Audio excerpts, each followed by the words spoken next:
Hello everyone, আশা করছি সবাই খুব ভালো রয়েছো, আমিও সুস্থ রয়েছি। Welcome back to my mini vlog. তো আজকে ঘুম থেকে উঠে গেছি, আজকে একটু প্রোডাক্টিভ ডে হতে চলেছে। আজকে আমার অনেক কটা ঘরের কাজ ছিল, প্লাস আমার কয়েকটা ভিডিও বানানোর ছিল। তো সেই কারণে আমি আজকে বেশি দেরি করিনি, উঠে গেছি। উঠেই ফার্স্ট টাইম বেডটাকে ক্লিন করেছি। আর ওয়াশিং মেশিনে কিছু জামা কাপড় ছিল, কয়েকটা জামা কাপড় দিয়ে জাস্ট চালিয়ে দিয়েছিলাম। একটু তাড়াহুড়ো করে কাজগুলো করার চেষ্টা করছিলাম, কারণ বিকালে এমনিও আমার জিম রয়েছে, প্লাস আমার কিছু ভিডিও এখন শ্যুট করা রয়েছে। সেই কারণে লাস্ট পর্যন্ত আমার আর জিমে যাওয়া হলো না। সেটা কেন, পুরো ব্লগটা দেখতে থাকো, তাহলেই বুঝতে পারবে। এখানে যেমন আমার কিছু ওয়াশিং মেশিনে জামা কাপড় দিয়ে আর দুখানা বার করে রেখেছি, কারণ ওগুলো আমি হাতে কাচবো সেই কারণে। তারপর সকালবেলার এই কয়েকটা কাজ আমার থাকেই, যেমন হচ্ছে এই যে মাছকে খেতে দেওয়া। তারপর দেখছিলাম যে ঠিকঠাক করে খাচ্ছিল কিনা পাম্পটা বন্ধ করে।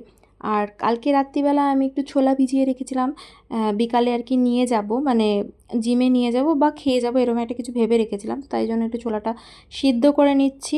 আচ্ছা, এবার আসি আমি কিছু কথায়। সেটা হচ্ছে যে আমি যে জিমে জয়েন করেছি 1 উইক প্রায় হয়ে গেল। অনেকেরই অনেক রকম কোয়েশ্চেন রয়েছে যে আমি এত রোগা তাও কেন জিমে যাচ্ছি, বা আমার কি দরকার মানে জিমে যাওয়ার, এই কারণে। তো উত্তরগুলো আমি আজকে তোমাদেরকে দিয়ে দিচ্ছি। আমাকে ডক্টর সাজেস্ট করেছিল, সেই কারণে কিন্তু আমার জিমে যাওয়া। জিমে গিয়ে আমাকে রোগা হতে হবে বা আমাকে ওয়েট কমাতে হবে এরম কিন্তু কোনো ব্যাপার না। জাস্ট অ্যাক্টিভ থাকবো, সেই কারণেই আমার জিমে কিন্তু যাওয়া। তো এখানে দেখো আমি তারপর স্নান ধান কমপ্লিট করে তারপরে একটু বসেছিলাম, কয়েকটা জিনিস লেখালেখি ছিল। আমার কিছু হিসাব থাকে, তারপরে কিছু এভরিডে বেসিসে যেগুলো জার্নাল থাকে সেইগুলো কয়েকটা জিনিস লেখালেখি করে তারপর এসেছিলো হচ্ছে দুখানা পার্সেল। আর এই দুটো পার্সেল আমার জাস্ট জিমের জন্যেই কেনা, মানে জিমের প্যান্ট আমার ছিল, তবে একটাতে একটু অসুবিধাই হচ্ছিলো, সেই কারণে আরেকটা অর্ডার দিয়েছি। আর এখানে এই মোজাগুলো অর্ডার দিয়েছিলাম, এত সুন্দর। তোমরা যদি চাও আমি সেপারেট ভিডিও বানিয়ে দেবো। 129 টাকার মধ্যে 5খানা পেয়েছিলাম, কোয়ালিটি দুর্দান্ত, মানে কোনো কথা হবে না কোয়ালিটি নিয়ে, এত সুন্দর এসেছিলো। তারপরে জিমের প্যান্টটা ওপেন করে দেখছিলাম, তবে জিমের প্যান্টটা আগের যে প্যান্টটা যে সেলারের থেকে নিয়েছিলাম সেটাই আমার একটু বেটার লেগেছে আর কি। কিন্তু এইটা আমার খুব একটা কাপড়টা ভালো লাগেনি। যাই হোক, দেখো এখানে কতগুলো আমার পার্সেল জমে গেছে, একটু তোমাদের সাথে সব কিছু শেয়ার করব। আমার শেয়ারই করে ওঠা হয় না, আর কখন কি পার্সেল আসছে সেটা আমার মাথায় থাকে না। তো তারপর এখানে জামা কাপড়গুলো ওপরে যেগুলো শুকিয়ে গেছিলো সেগুলো আমি জাস্ট নিয়ে এসেছি ভাঁজ করব বলে।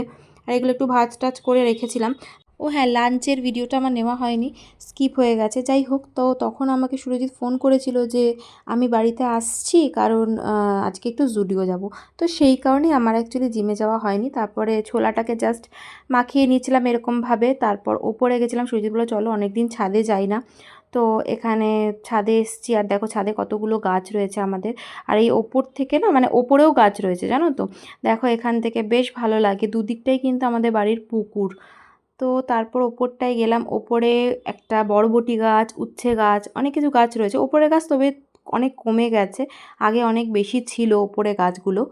তো তারপর নিচে গিয়ে আমরা এই চাট যেটা বানিয়েছিলাম সেটা খাচ্ছিলাম দুজনে গল্প করতে করতে।